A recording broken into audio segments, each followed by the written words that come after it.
एक बूढ़े भिखारी। हर दिन एक भिखारी दरवाजे के पास आकर भीख मांगता था और घर का मालिक हमेशा घर के बाहर आते ही उसे देखकर फिर जाया करता। कई बार उसके लिए गालियां भी बकता। वो कहता, तू जिंदा ही क्यों है? पूरी जिंदगी ऐसे ही भीख मांगेगा क्या? धरती का बोझ क्यों बना बैठा है? और कभी कभी उस भिखारी को गुस्से में वह धक्का भी मार दिया करता। इतना कुछ हो जाने के बावजूद भिखारी के मुंह से सिर्फ यही निकलता कि भगवान तुम्हारे पापों को माफ़ करे। एक बार सेठ को धंधे में बड़ा नुकसान होने की खबर मिली। सेठ बहुत परेशान था कि तभी उसके दरवाजे पर वही भिखारी आया। गुस्से में अपना आपा खोते हुए सेठ ने उस भिखारी को पत्थर दे मारा। पत्थर लगने के कारण भिखारी का सर फूट गया और उसके सर से खून बहने लगा। फिर भी दर्द से कराहते हुए भिखारी ने इतना ही कहा, भगवान तुम्हारे पापों को माफ़ करे। भिखारी वहां से चला गया। सेठ सोच में पड़ गए। भिखारी को पत्थर मारा, फिर भी उसने सिर्फ प्रार्थना की। सेठ का गुस्सा शांत हुआ, सेठ का मन शांत हुआ। भिखारी का रहस्य जानने के लिए सेठ ने भिखारी का पीछा करना शुरू कर दिया।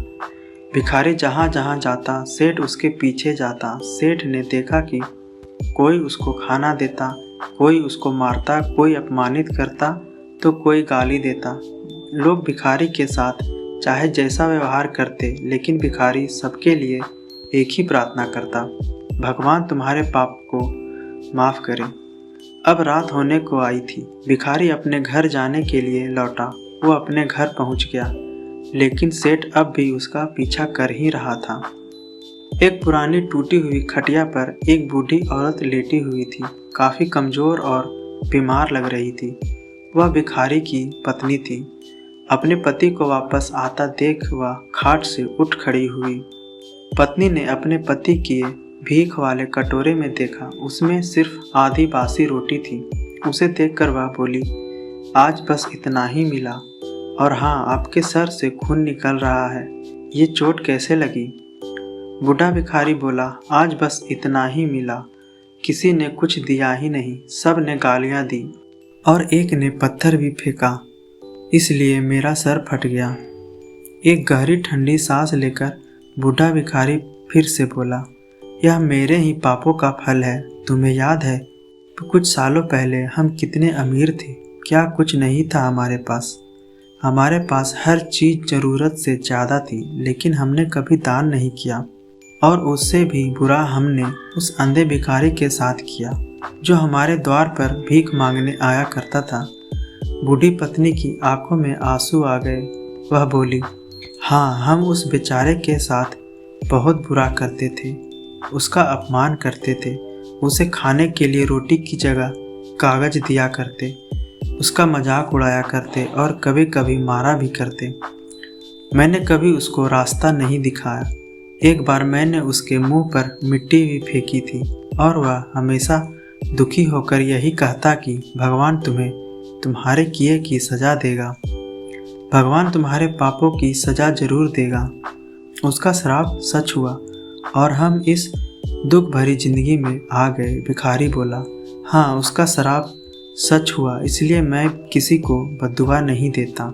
चाहे कोई मेरे साथ कैसा भी बर्ताव करे, मैं हमेशा उसके लिए प्रार्थना करता हूँ। मैं नहीं चाहता कि कोई भी हमारे जैसे ज़िंदगी का अनुभव करे, किसी को भी हमारे जैसे दुखों का सामना करना पड़े। वो नहीं जानते कि वह कितना बड़ा पाप कर रहे हैं, इसलिए अनजाने में हुए पाप की ऐसी सज़ा किसी को भी मिले मैं नहीं चाहता। सेठ वहीं पर छुप कर यह सारी बातें सुन रहा था। अब उसे सब कुछ समझ में आ गया था। भिखारी और उसकी पत्नी ने वह आधी रोटी मिल बांटकर खाए और भगवान को धन्यवाद बोलकर सो गए। अगले दिन भिखारी फिर से भीख मांगने गया। सेठ के घर के पास जाते ही सेठ ने पहले से गर्म रोटी उसके लिए निकाल रखी थी। उसे देते हुए सेठ विनम्रता से बोला, माफ़ कर दीजिए बाबा, उससे बहुत बड़ी गलती हो गई। बूढ़ा भिखारी बोला, भगवान तेरा भला करे। इतना कहकर वह आगे निकल गया। इस कहानी से जो सीख लेने लायक है वह बड़ी ही सिंपल है कि आदमी चाहे किसी के बारे में बुरा करे या भला करे, लेकिन भगवान सिर्फ कर्म के हिसाब से उसको फल देता है।